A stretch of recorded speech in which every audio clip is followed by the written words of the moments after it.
Hey, welcome back to the channel, man. Go ahead, hit that like button, hit that subscribe button, comment down below. Let me know where y'all from and who you rocking with, who you a fan of. So Moneybagg Yo getting chased out of Memphis and booted out because the restaurant he be gotten is taxing way too much on the $135 steaks and everything when they really should be $40 because people in Memphis is already tired of high grocery bills. Young Dolph was giving out free turkeys and free meals and everything, and you got the CMG folks doing this and that at their restaurants. And what is it with all these restaurants? First, they didn't learn the lesson from Makita's.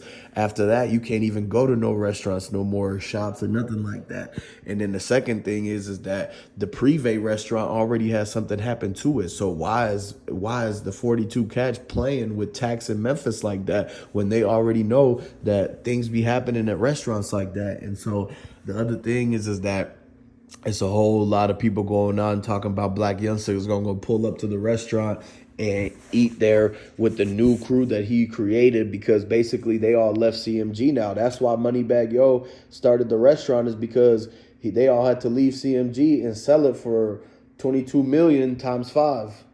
And so what y'all gotta understand is that the only person that has enough bread to even buy something like that, it'd be somebody like Jay-Z. And so Yo Gotti's talking right now, and he's talking with Moneybagg Yo about how he's got to sell his restaurant because nobody want to come back anymore after the news broke out that they was taxing so much in an area where they can't even be affording on a meal like that. If you really look at the statistics in Memphis, like most of the people would not actually be should be spending 135 on the plate like that, especially after taxes and all the fees and the tip is going to be $1,000 if you wanted to drink or anything. And so what y'all gotta understand is that just like how the Privé restaurant has something, just like how the Makitas did and they had to switch, it's already some type of young Dolph curse on restaurants. I told you on the last videos, you could go binge watch them, that is some sort of thing with restaurants and rappers.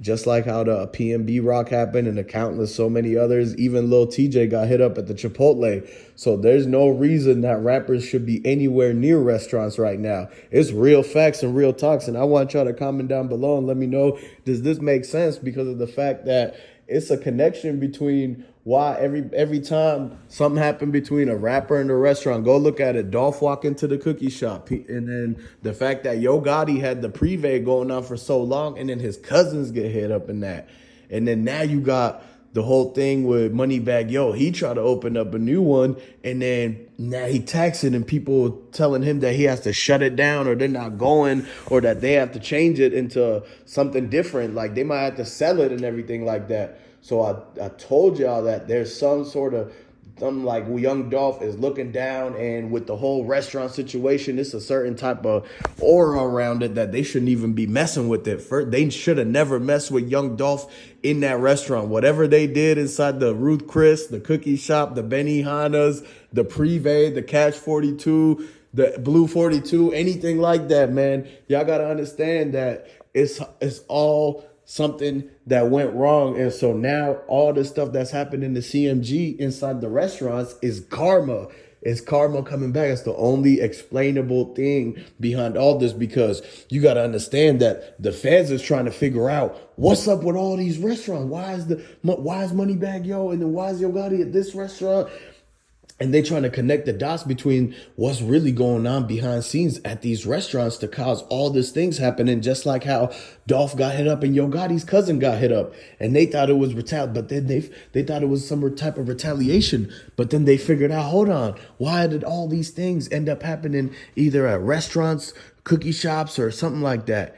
And so they really looked behind it and they realized that it's something to it. So they told them to stay away from the restaurants. That's why Yo Gotti did not come up there that one time, and that his cousins was there. He was supposed to eat with them. There was one empty chair left. They had an empty chair left. Who do you think that was supposed to be? That was the biggest chair that was there, and that's the only chair that's gonna hold Yo Gotti because it's his favorite chair that he has to sit in. And so, and the fact that Black Youngster is coming back to start his own restaurant in Memphis. And so what's going to happen there? Y'all got to understand that they got to quit it with all these signs and signals telling them that it's basically something behind the curse of the Young Dolph restaurant. They should have never did what they did in there, because a lot of people were saying that, even the people who was hanging out in front of it, the dude who was guarding them whole memorial, the boarded up things and making sure nobody came and spray painted over or kicked over any of the cans and the candles. And that dude even got sent up. And so he was standing right there in front of the cookie shop, and the cookie shop is another restaurant. And guess what? That cookie shop never opened again. They had to sell it, and even the places next door and everything like that. What y'all got to understand is that when them dudes walked up in the privé, they already knew that it was going to be something going on. That's why that place where they slid to where they slid, it was basically a targeted location, just like the restaurants, because they already know when people go out and even if they ducking under the radar, they still got to go out and eat.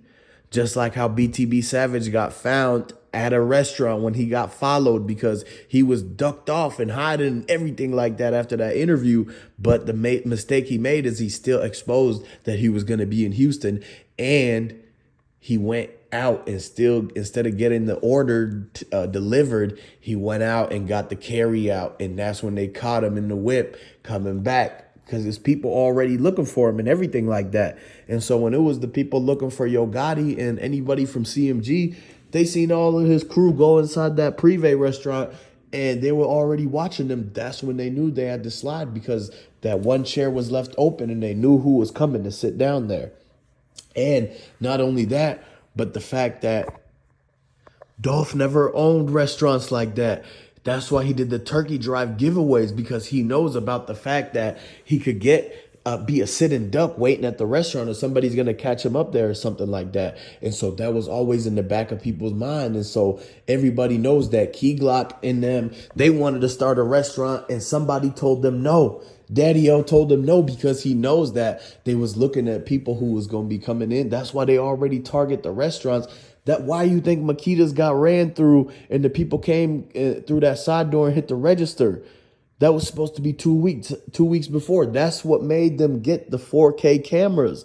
Y'all got to understand that down south in Memphis, it's a play on restaurants and everything. Even why all these people like Gucci Mane and them end up getting ran up on at the restaurants and getting pressed, or chain snatchings happening and everything like that. So that's why you got to understand, you cannot be going and hanging around rappers at the restaurants, because it's already a bad deal. Look at all the stuff that's happened in history and everything like that. So one thing y'all got to understand is that none of this happened for no reason, man.